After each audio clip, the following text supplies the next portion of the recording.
Big updates in the startup world today. I'm Radhika Udas and you're tuned into the Daily Dispatch. The companies in focus today are Freshworks, Practo, and Oyo. Our first story today, software company Freshworks made its debut on the Nasdaq Stock Exchange after $1 billion IPO. This makes it the first Indian SaaS company to list on the American bourse. Owing to the stellar debut, over 500 employees of Freshworks in India are now crorepati's and around 70 of them are under 30 years of age. Our second story today, riding high on the telemedicine wave, Bengaluru-based Practo has diversified into the secondary care market. The company is launching 50 Practo Care Surgery Experience Centers in the cities of Bengaluru, Mumbai, Pune, Delhi NCR, Hyderabad and Ahmedabad. Now, partnering with doctors, clinics, and hospitals, Practo is looking to build an omni-channel healthcare ecosystem for secondary care procedures.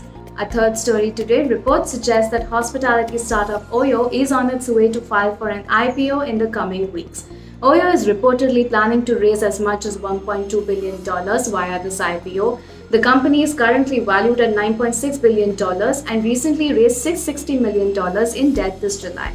Their investors include SoftBank, Lightspeed Partners, and Airbnb, among others. The pandemic has triggered a boom in India's cloud kitchen market. According to Redseer Management Consulting, cloud kitchens are projected to become a $2 billion industry in India by 2024. The size of the cloud kitchen industry stood at only about $400 million in 2019. In simple terms, cloud kitchens are commercial cooking facilities that have no physical dining space and cater only to delivery orders placed online. As of 2019, there were about 5,000 cloud kitchens in India. According to Redseer, the number of cloud kitchens in India is expected to grow at a rate of 50 to 60%. Operating a cloud kitchen can be very lucrative as it helps an establishment save up on rent and other operating costs. FreshMenu, Fasos, Biryani by Kilo, Slay Coffee, among others are some examples of these ghost kitchens. Location of the cloud kitchen, a robust tech infrastructure for food ordering, and requisite food licenses are the three main ingredients for launching a cloud kitchen. With the combination of a young India's appetite and the popularity of online delivery, experts say that cloud kitchens are bound to see tremendous headroom for growth in the near future.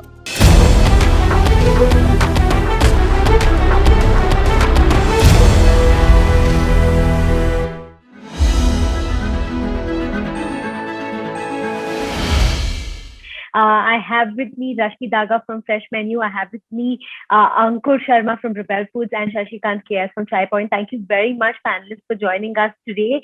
I want to begin by talking about the last couple of months. We've seen a huge surge in the number of cloud kitchens that have been shaping up. We're seeing deliveries happening via these delivery apps like Zomato, Swiggy, etc.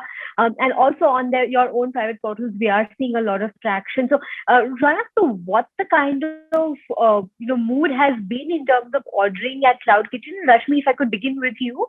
Hey Priya, so I think what has been very, very interesting with COVID is cloud kitchens have become a big part of the entire F&B industry. Everybody acknowledges that delivery food is the solution, a more sustainable business solution as well. And consumers are looking for food to be delivered at their doorstep instead of going out more regularly. So I think these are, and this change was expected, maybe like a decade down the line, but I think there is going to be a big change in the future.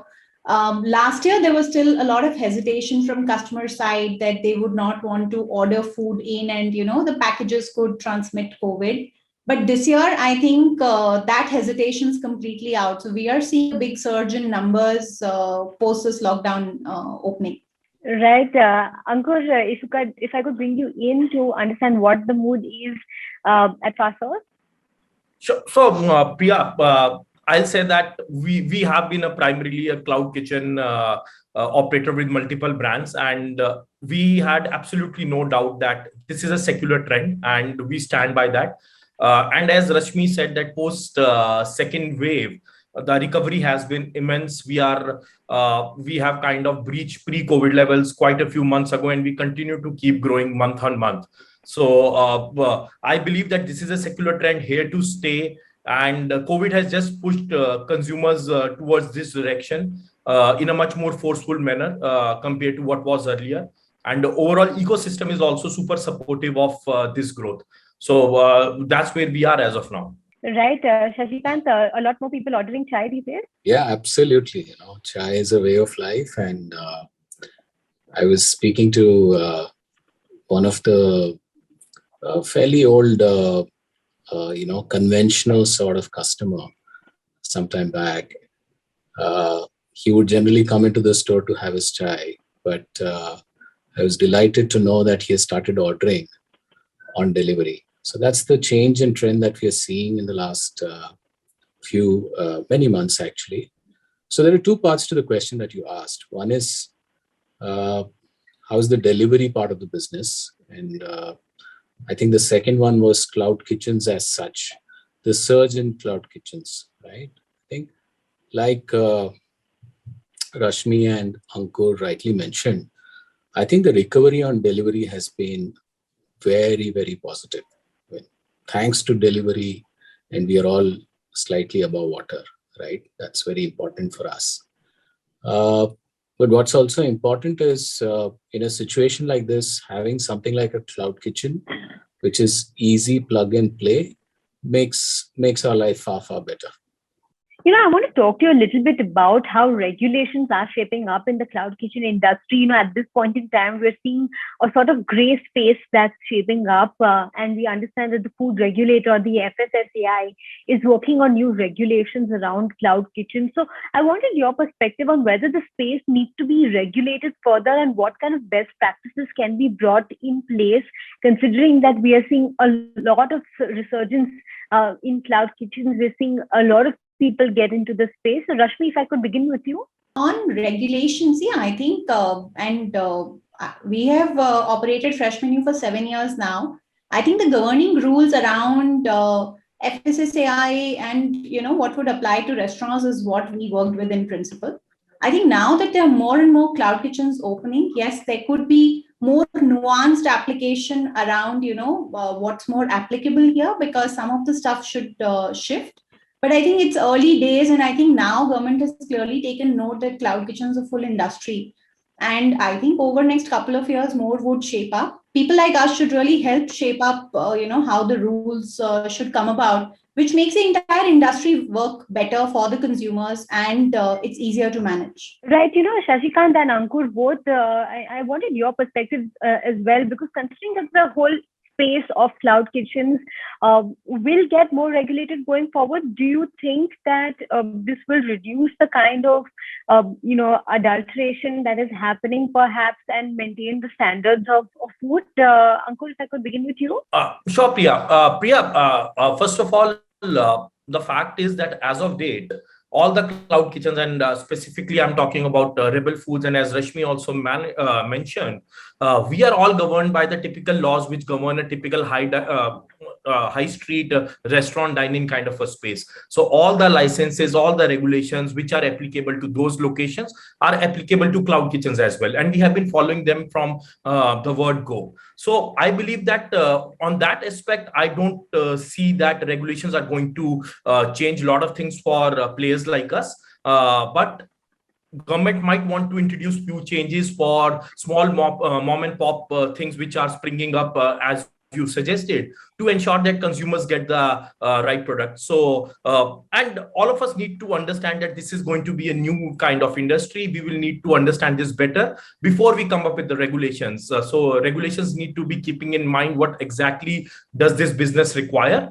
and only then come up with it. And honestly speaking, there will be a very thin line between how do you say that a kitchen is a pure play cloud kitchen, and how do you differentiate between somebody who's also running a restaurant but also doing a bulk of delivery. So even today, maybe a restaurant shuts down at 9 p.m. due to COVID regulations, but delivery might be open till 3 a.m. So what kind of regulations apply? So I would say that we will have to be really, really careful as far as we talk about regulations, and if we want to create a differentiation between both of them. Right, Shashikant, at Chai Point, you are operating a dual model. You have a cloud kitchen, you have even an offline presence. So wanted to understand from your perspective that do you think that going forward, cloud kitchen will be the primary part of the business and you'd reduce the dependency on an offline kind of model, or what kind of model are you working with going forward? No, I don't think so. they will both coexist, and they will coexist in the right proportions. Uh, Retail stores are extremely important because that creates the right visibility for the customers. It's also important that the customers touch and feel the store and experience the store, because when they go back, they're ordering keeping in mind the store, right? And the experience that they have gone through in the store. So in my mind, at least, to answer your question, both of them will coexist, and it'll be in right proportions. Both are equally important. Uh, just to give you some sort of a feeler as to where cloud kitchens probably score higher. Uh, when you're looking at a new territory, a virgin polygon, a place that you haven't explored in the past, it's easier to actually get into a cloud kitchen and sense whether there is potential for the business, right? The setup cost is low. You can quickly get into the startup mode in 5 to 10 days time. CapEx is low. So that's where cloud kitchen actually scores in comparison to a retail model. Right. I want to talk to you about technology, and considering the fact that cloud kitchens are doing a lot in terms of improving technology reach and delivering a better experience to consumers. Both Rashmi and Ankur, I want to bring you in to understand what kind of emerging technologies are you going to be implementing to improve the entire customer experience. Rashmi? Yeah, so I think the most interesting part about our business is that right from a consumer, searching the menu to the end order being delivered and feedback being collected, there is like a full trace of the order. And this is something that was unheard of in the F&B space. A lot more analytics can be put to use in businesses like these because you understand consumer behavior very well, and you have a lot of variables and data points that allow you to work with them for future. So I think as a business, there's a great advantage of using technology to improve customer experience, to improve efficiencies in the business, and therefore margins for the long term. From a future, I think there's very exciting times ahead. I think with the 5G rollout, you could have IoT devices, you could have smart kitchens, you could have more monitored quality with machines and more automation coming in kitchens and recipes. So I think the future and the next decade would bring more and more technology inside the kitchens, which improves the quality of food, safety of food, taste of food, and overall experience for the customer. So I think technology will be used at every step of this business. Ankur, at Rebel Foods, what kind of technologies are you looking at implementing? As Rashmi said, analytics could be a major driver going forward. So what is your perspective on this? So Priya, online food ordering basically requires technology at each and every step, right from the front ending where a customer is interacting with the brand to the back end of a business where you are running your supply chain via multiple layers of technology, ensuring proper temperature of products at each and every stage, and then furthering it down and bringing in a lot of IoT devices, equipments, which can ensure the product is always delivered fresh to the customer. I think technology is at every step. Some of these technologies are evolving in nature. I would like to say that the way COVID has pushed people to be more focused on assurance and safety. That's where Rebel is focusing a lot on. How do you ensure that customers feel safe and assured when they are consuming your food? We are trying few experiments like live streaming of our kitchens where customers can see that how their order is being made. So that's how you can leverage the technology. Parallelly, the technology also comes into picture when you're doing analytics on what kind of product a customer likes to consume. Does somebody turn vegetarian during Navratras? Then how do you go ahead and target them using the right set of products with these? So I believe that front-ending technologies to the back-end technology and overall the food tech will evolve in a manner where the equipments as well as the supply chain will be powered highly by technology. So overall, I believe that this sector is poised for amazing disruption in next 3 to 5 years. And we are going to see a lot of this coming, hopefully from Rebel Foods as well. Right, Shashikant, at Chai Point, on the tech front specifically, what kind of changes are you looking at? Are you looking at strengthening the entire tech backend? No, absolutely. Technologies like both Rashmi and Ankur mentioned is absolutely backbone for us, right? Just to give you an example, look at how the technologies adapted themselves when at the time of COVID, people had to be assured, customers had to be assured that somebody who is preparing chai for me is actually fine and safe and healthy, right? So you had these human temperatures being recorded at in the bills, right? These are simple examples of what can actually make a big difference in the minds of customers. And like Ankur rightly pointed out, technology will evolve around two things. One is safety of customers. Second is products being delivered fresh to the customers. These are the two key things around which technology will evolve. Right. I want to talk to you about your individual businesses and the kind of growth that you've seen in terms of pin codes and the category expansion that you're looking at. Let's begin with you, Rashmi. At Fresh Menu, you've been here for 7 years, more expansion, more demand.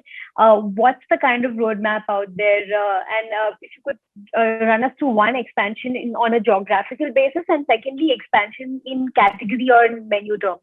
Yeah, so I think very, very exciting times. I think in next 12 months, we are very hopeful that we will double the kitchen footprint. So there's a lot of geographical expansion in the 3 cities that we are present in, and we will hopefully launch the 4th city within this year, in the next 12 months. In terms of product portfolio, I think we've diversified product portfolio over a period of time. I think there are a couple of new exciting ranges that we are working on, including plant proteins, and rest I would not be able to disclose more at this point of time. But yeah, I think there's going to be more excitement around food, and food always works with that, right? Like consumers are also looking for new exciting things. And I think post-COVID weight loss could be another big area where everybody who's piled on the kilos is now going to look for food that helps them drop the kilos. So I think we're working on new ranges, and these would keep coming from time to time. Yeah, right now our learning is that people are playing between the 2 spectrums. Either they're going to complete indulgence when they're ordering in, or they're going for completely healthy meals. So right now, I think the trend is the 2 ends of the spectrum. We expect as more offices open and as more regular life starts, I think the more balanced meals is where people would be looking for, and they're looking for new ingredients, more global meal choices to be introduced for them. A subscription program where we could tailor-made solutions for you, that's something that we're evaluating right now. I think that's a very different ball game, so we'll have to take baby steps to that and really figure that out. Right, that's interesting. Ankur, what kind of plans do you have? So Priya, we are pretty gung-ho on our expansion plans. We are looking to open more than 50 cities in next 6 months. So Rebel is almost above 50 odd cities. So we intend to be in 3 digits by end of March. So, and we have already went on this expansion spree, opened almost 10 cities in last quarter, and this is only going to increase in pace as we talk about. Parallelly, we will go deeper into existing geographies as well. So from 340 odd cloud kitchens today, we would end up at almost 450 by end of the this fiscal. Parallelly, as far as we talk about multiple categories, we got Wendy's on board in our portfolio. We have already opened almost 50 locations of Wendy's in 3 cities, that is NCR, Mumbai, and Bangalore.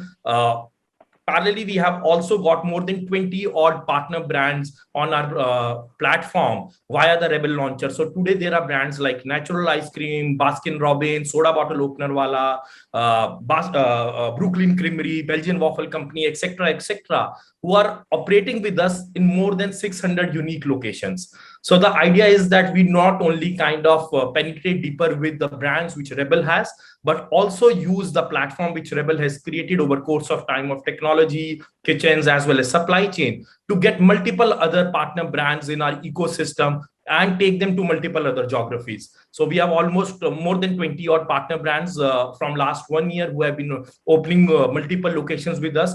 Just to give you an idea, we have more than 100 locations with Baskin Robbins, more than 50 locations with Mad Over Donuts. Natural Ice Cream is almost 75 locations now. So yes, this overall portfolio just keeps on growing, and we are really, really excited about this. Shashikant, coming to you to ask you a little bit about what the plans are in terms of category expansion for Chai Point. Lots of more people ordering chai. So what else along with chai are you looking at expanding to? And also in terms of geographical expansion, are you seeing more pin codes getting catered to now? No, absolutely. Both of these are very, very key aspects for us in terms of growth. Let me first talk about category, because that's more exciting from a food point of view, right? So if you, I'm sure you would have tried our chai, but what I would urge you all to surely try is the peppy range of products that we have rolled out in the recent past. It's not very, very new. It's been close to around 8 to 10 months that we rolled out peppy as a range, right? You got peppy paratas, peppy rolls, and so on and so forth. We have a few more sub brands which are already there as a part of the range. We are strengthening those sub brands, and that will come across in a big way in the months to come. So there is expansion planned around that. I strongly believe that it's very important for our customers to get a good experience of chai plus snack sort of an experience every time they order chai, and that's the broad direction that we have taken. From a geographical expansion perspective, we will surely expand in a big way in the next 2 to 3 years. It'll be a combination of not just cloud kitchens, as I mentioned earlier. It's going to be a combination of cloud kitchens as well as retail stores. And both of these are extremely important for us as a brand, simply because of the reasons that I already mentioned. So you will see us in the cities that we are already present in. Hopefully, you should see us in a couple of new cities also. That's the broad plan in terms of expansion. All right, panelists, thank you very much for this mouth-watering discussion. And I'm sure that the audience listening to us is going to quickly go and order in from all of your brands. Thank you very much for being a part of this. And thank you so much for being a part of Daily Dispatch. That's a wrap for today. We'll see you tomorrow at 5 p.m. Have a good day.